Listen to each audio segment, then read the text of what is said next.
দিন যাবত দুজন ভদ্র মহিলা ইয়াং, আমি দেখেছি বুক পানিতে তারা হাঁটছেন এবং মনে হলো যে তারা খুবই ক্লান্ত, বিপদগ্রস্ত হবে। আমরা আমাদের স্পিড বোট থেকে কয়েকজনকে নামিয়ে আমি তাদেরকে তুলে নিলাম এবং আমি জিজ্ঞেস করলাম, বোন আপনাদের সমস্যাটা কি বলবেন? উনি আমাকে বললেন, আমরা 4-5 দিন যাবৎ আমরা 3 জন ভাই বোন, 1 জন ছেলে 2 জন মেয়ে, আমরা এখানে মহিপাল একটা হোটেলে এসে উঠেছি। আমাদের মা পরশুরামে তিনি বেঁচে আছেন না মারা গেছেন, কি করছেন আমরা ইনফরমেশন জানতে পারছি না। তো মোবাইল সিস্টেম অনেকটা ভেঙে পড়েছে, যোগাযোগ ব্যবস্থা ভেঙে পড়েছে, যার কারণে যোগাযোগ করা যাচ্ছে না। তো বললেন যে আমরা আসলে এই শুধু মাটা বেঁচে আছেন কিনা এই ইনফরমেশনের জন্য আজ 5 দিন প্রতিদিন সকালে এই পানি দিয়ে আমরা যাই কয়েক মাইল, আবার ফিরে আসি বিকেলে সন্ধ্যায়।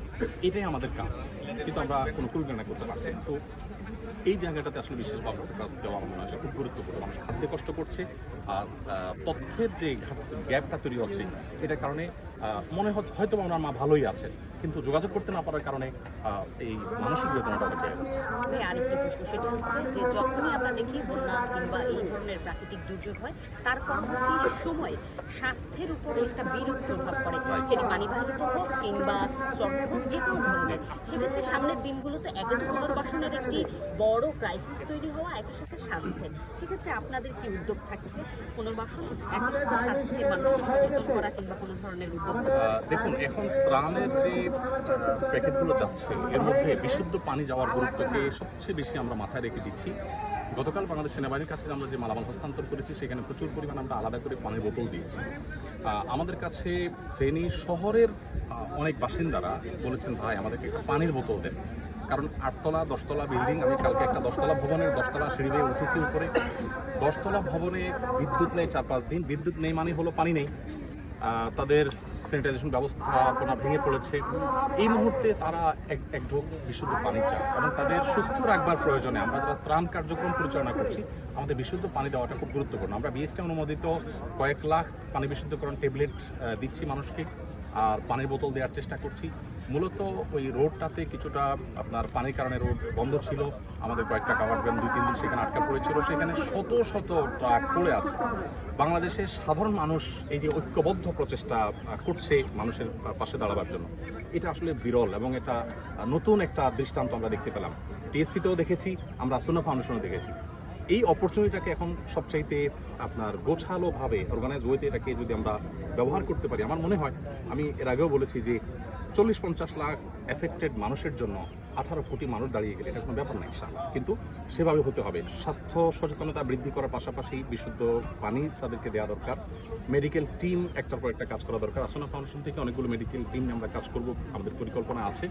ইভেন আমাদের এখানে যারা স্বেচ্ছাসেবা দিচ্ছে তাদেরও এখানে প্রাইমারি মেডিকেল ট্রিটমেন্ট দেওয়ার জন্য আমাদের এখানে ডাক্তাররা আছেন, টুকটাক সমস্যা সেটা দেখছেন। ওখানে এই কাজটা আমরা আরও জোরালোভাবে ইনশাআল্লাহ করবো।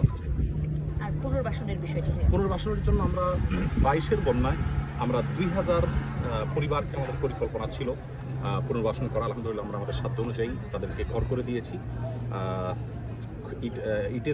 আপনার পাকা খুঁটি, 6 রডের পাকা খুঁটি এবং 6 বান করে টিন এবং নগদ 10,000 করে টাকা, এগুলো আমরা দিয়েছি। এবারে আমাদের পরিকল্পনা একটু ব্যাপক। আমরা এবার পরিকল্পনা করেছি কমপক্ষে আমরা 5,000 পরিবারকে ঘর নির্মাণ করে দেবো ইনশাআল্লাহ। সেটা হয়তো বাড়তে পারে, কিন্তু কমবে না ইনশাআল্লাহ। আমরা 20,000 পরিবারকে শুকনো খাবার আর 50,000 পরিবারকে চাল ডাল, 10 কেজি চাল, 2 কেজি ডাল, 2 লিটার সয়াবিন তেল, 1 কেজি লবণ, 1 কেজি চিনি এবং বিশুদ্ধ পানি, মোমবাতি ইত্যাদি, এগুলো দিয়ে আমরা 50,000 পরিবারকে এখন এই মুহূর্তে তাদের দাঁড়াবার ব্যবস্থা করছি। এর পরের ধাপে আমরা 25 কেজি করে চাল 50,000 পরিবারের জন্য ইতিমধ্যে আমরা চাল অর্ডার করে ফেলেছি। আর একেবারে শেষ ধাপে এসে আমরা 5,000 পরিবারকে পুনর্বাসন করব। সেই সাথে বলে রাখি যে আমরা শিশু খাদ্যের বিষয়টা মাথায় রেখেছি। আমরা প্রায় 37 টনের মতো ভুসি গাইবান্ধা থেকে 5টা ট্রাকে করে আজকে আমরা স্পটে পৌঁছে দিয়েছি। কারণ আমি গতকালকে দেখেছি দাগনভূঞার একটা 3তলা বাড়ির নির্মাণাধীন বাড়ির ছাদে অনেকগুলো গরু। তো আমি যখন যাচ্ছিলাম তখন ওই ছাদে অনেকগুলো গরু দেখে আমাকে মানুষ বললো যে ছাদে গরু, 3তলার ছাদে নির্মাণাধীন বাড়ি। তো আমি বললাম যে নিশ্চয়ই গরু মালিকরা হচ্ছে 3 নম্বর জায়গায় খুঁজে পান না। এখন প্রশ্ন হলো 3তলার ছাদে গরুগুলো কি খায়? আমরা তো মানুষকে ত্রাণ দিচ্ছি। তো আমরা সেজন্য গোখাদ্য হিসাবে 37 টন গোখাদ্য ইতিমধ্যে স্পটে আমরা পৌঁছে দিয়েছি। বাচ্চাদের জন্য গরু দুধ দিচ্ছি। আর এমনকি বাচ্চাদের এবং মেয়েদের জন্য আরও যে সমস্ত প্রোডাক্টগুলো দরকার হয় সেগুলো কিন্তু আমরা সরবরাহ করেছি। অসংখ্য ধন্যবাদ। ধন্যবাদ আপনাকে। Thank you.